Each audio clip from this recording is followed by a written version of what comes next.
কলেজে আনুমানিক 20 বছর বয়সী একজন মহিলা এসআইআরের জন্য হিয়ারিং করতে এসে কাউন্টারের সামনেই অজ্ঞান হয়ে পড়েছে। কাউন্টার নম্বর 188, 199, 200, 201, 202, 204, 205 নম্বর কাউন্টার।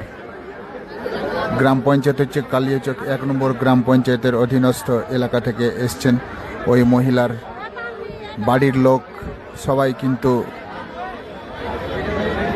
চিন্তিত হয়ে পড়েছে। দর্শক যে যেখান থেকে দেখছেন, এই বর্তমান সরকারের বিরুদ্ধে আমাদেরকে তাড়াতাড়ি ব্যবস্থা নিতে হবে, কারণ এই রকম কাজ, এই রকম লাইনে দাঁড়ানো আমরা কোনো মতেই পছন্দ করি না। আগামী দিনে যাতে এই রকম ধরনের লাইনে আমাদেরকে দাঁড়াতে না হয় সেই ব্যবস্থা আপনারা করবেন। অতএব বেশি বেশি করে শেয়ার করবেন, লাইক এবং ফলো করে দিবেন ভিডিওটাকে। শেষ পর্যন্ত দেখতে থাকুন। মহিলাটা কিন্তু অজ্ঞান অবস্থায় পড়ে রয়েছে, দর্শক দেখছেন।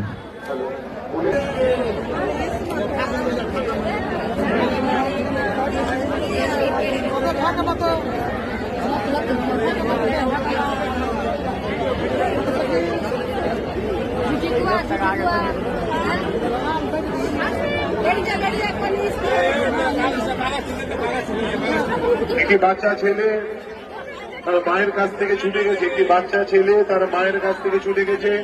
যার রয়েছে আমাদের মঞ্চের সামনে অফিস রয়েছে, সেখানে রাখা আছে, নিয়ে যান। সত্যি কথা বলছি, এভাবে মানুষকে বিরক্ত করা হচ্ছে। দেখতে পাচ্ছেন আপনার একটা মহিলা অজ্ঞান হয়ে পড়ে আছে। আর খেটে খাওয়ার মানুষের অত্যাধিক প্রবলেম, কারণ মানুষ বাইরে কাজ করতে যাচ্ছে 4,000-5,000 টাকা খরচ করে, আবার এসআইয়ের হ্যারিংয়ের জন্য ওদেরকে আবার বাড়ি আসতে হচ্ছে।